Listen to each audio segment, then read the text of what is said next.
What it is, what it do, and how the hell are all of you? With yours truly, Petrov, fucker, back with another mother lover. You already know the deal.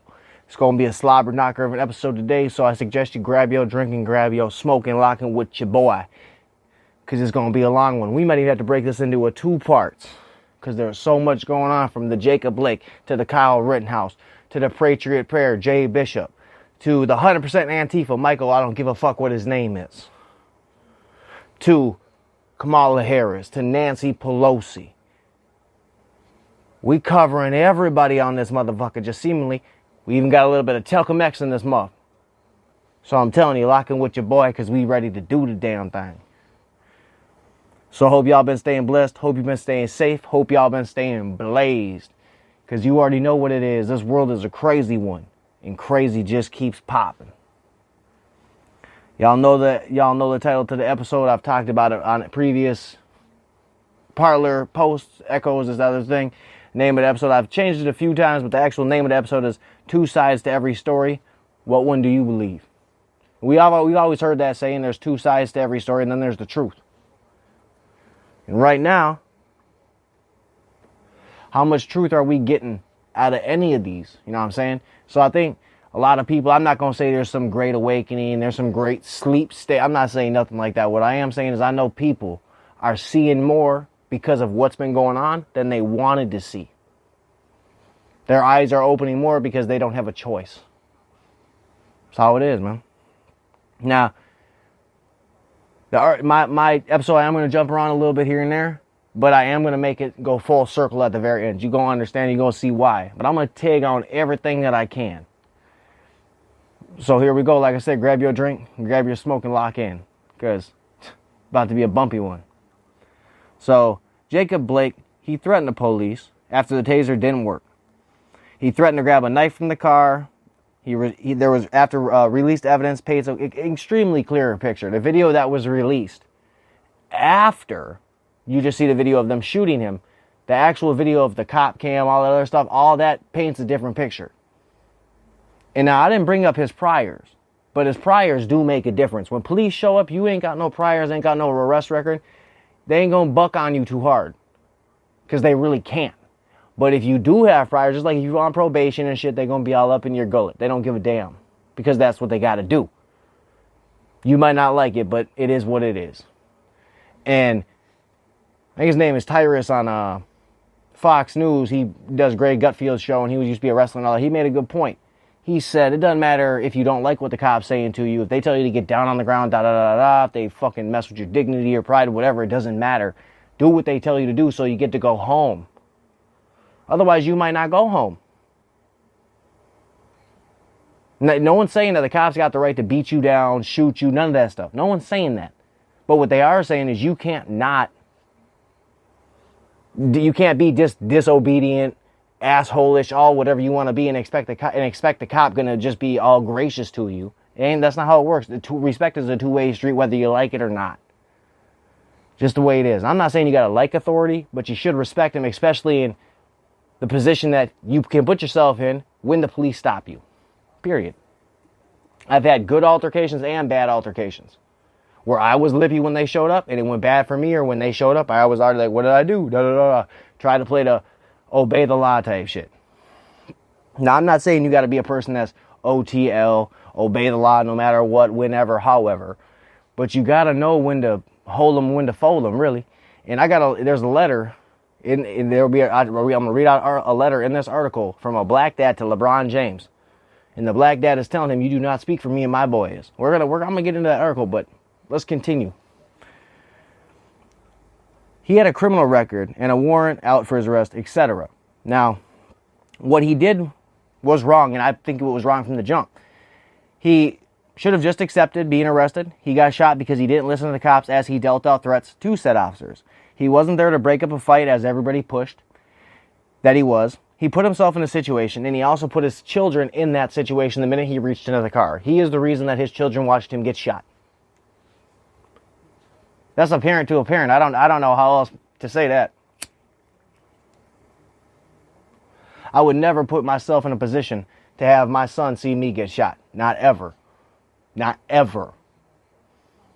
And if the situation did arise where it did happen, I would feel bad that my kid had to see it.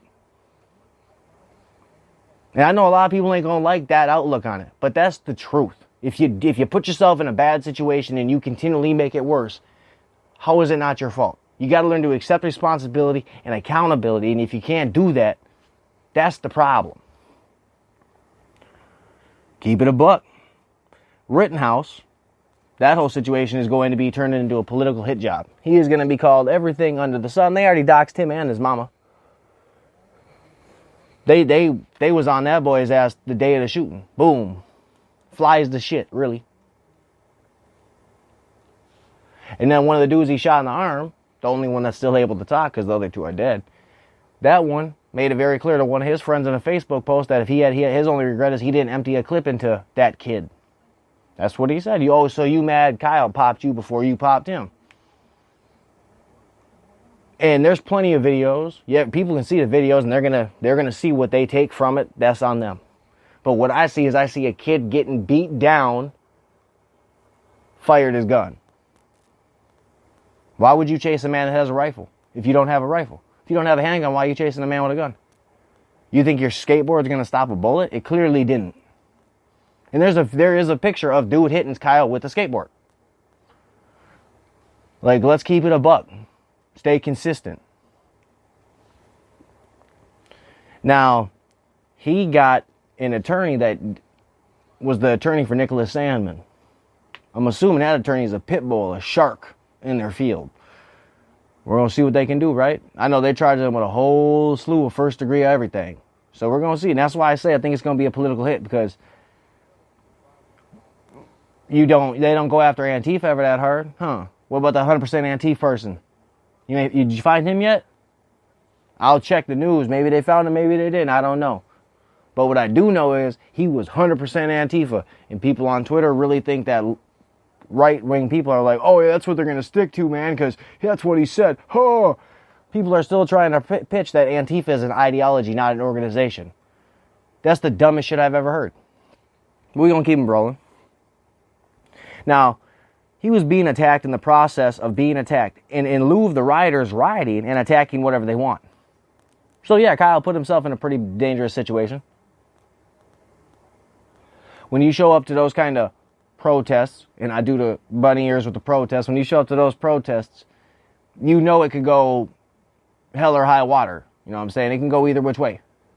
So, you know what I'm saying? And he was walking around with some boogaloo boy and shit, and that dude was woofing what he was saying about Kyle wasn't a boogaloo boy. He was scared, but he knew he was scared for the right reasons because of how many people it is, all that extra.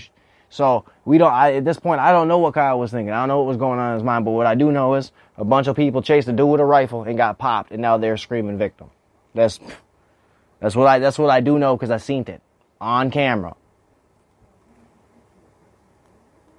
Tony Evers called the governor of Wisconsin, Tony Evers. They call him Tony Evers, but I meant Tony Evers. Tony Evers, governor of Wisconsin, called for federal help. And then Trump said he was going to visit Kenosha. Ooh, but then he said, please don't visit Kenosha. Please don't come. We want your help, but please don't show up. And so you can see what damage was done to the city. So you can pitch to the people why they should vote for you and not Biden. Makes sense, though. I know they're trying to say it's Trump's America. As if Ferguson didn't happen under Obama or Baltimore, right? Because those happened under Trump. Now they didn't. Now, the governor and mayor surely can speak out all they want. It changes nothing. The choices they've made have led to these riots. From Portland and Seattle to Minneapolis and Kenosha, riots have not stopped since Floyd was killed, and Walz and Frey abandoned the police and the stations to said rioters. Instead of backing the cops, they played the defund/abolish game. Then Brooks was killed in Atlanta, and Mayor Bottoms asked for everything except a public hanging. Let's be honest, she wanted that boy to be basically put up against the wall and have a firing squad go after him. Let's keep it a buck. That's really what she wanted. And now Blake, who was shot 7 times and was paralyzed, set off massive riots in Kenosha, in Madison, which turned to Rittenhouse shooting 3 and killing 2 people. And I'm gonna say this: they damn sure weren't peaceful protesters, because peaceful protesters have no reason to burn shit down, right? And I know they have their own reasoning and all that, but it's not the point to burn it down. I don't know what message you're going to spread by burning stuff down. Now, you can preach you're going to get some message out. I just don't know what it is. And I was one of the fools in the beginning to think, I know why they're rioting. I know why they're looting. I understand it, but I don't agree with it. No, I don't understand it anymore. Not at all. I understood a couple of the buildings maybe in Minneapolis when it could have been linked to like the reason Target is because Target let the cops use some of the parking spot for the cars. Not anymore. Now it's literally you're just burning down whatever you can, looting whatever you can. Look at what happened in Minneapolis when the man committed suicide. Black Lives Matter ran with a lie and literally had Saks Fifth Avenue and 10 other stores, 7 to 10 other stores looted. This is downtown Minneapolis. And then you literally see on Channel 45 in Minneapolis, the dude was on he was up in the air on something on some kind of platform talking, and you could literally look down and see people breaking into a Chipotle, throw a trash can through the window, and then they drag the trash can down the street. It's nonsense. Yeah, it's nonsense. We have mayors locking down their home blocks as the cities they claim to love and want to see flourish burn or get looted or get vandalized repeatedly, night after night, until federal authorities are called in and then they're called off. We see mayors be made to take the walk of shame through a crowd of 1,000+ people as he gets chanted down. We see governors claim that they have it handled and then beg for federal aid after the buildings crumble. We see congressional officials calling Republicans and conservatives enemies of the state.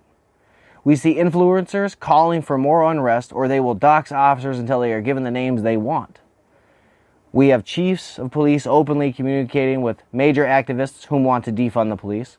We see congressional officials calling for unrest until unrest in the lives of those calling for unrest is nullified and fulfilled to their personal acceptance levels. We see consistent attacks on anyone who doesn't conform to said mob, whether it's in a restaurant where they surround and yell at you, or they clap and throw their middle fingers in front of grandma walking out of a rally. Or they're made to crash their truck and get beaten senseless just to have the criminal's arraignment postponed. We see police officers literally get bricked and have objects drop them instantly. We see other videos of people getting sneak attacked and dropped with something hits them in the back of the head. Boom. Done. It's on video. Happened in Baltimore. Find it. We all have heard talks of the street violence. We have all heard talks of street violence, from the rallies to the predictions from the war games played by politicians. We've all seen street violence played out for countless times now for over the last 4 months, with actions just continuing to escalate. After the final RNC night and the Trump speech, people were leaving and were immediately accosted by Biden supporters, and I suppose the best way to actually put it would be as to be a mix of Black Lives Matter supporters, Antifa supporters, and Biden supporters. And just a bunch of people that hate Trump. Rand Paul, Van Jones, Dan Bongino, Brandon Streka, multiple people were literally followed and accosted by these counter-protesters, rioters, whatever you want to call them. And Rand Paul literally said he believes if the police weren't there, they would have killed him. And I believe there's truth to that. Rand Paul was one of the senators that has been attacked. Pretty sure they punctured one of his lungs, beat him up pretty bad. They beat the brakes off of him. And most of the Van Jones and Rand Paul needed police escorts to their hotels or wherever they were staying. They needed that. The DNC is now openly denying the levels of violence. From CNN downplaying the violence to Juan Williams saying it's all made up by Trump. And both openly say that Trump is the reason for the said unrest and rioting. That he is making it worse. We've heard it all at this point. Now,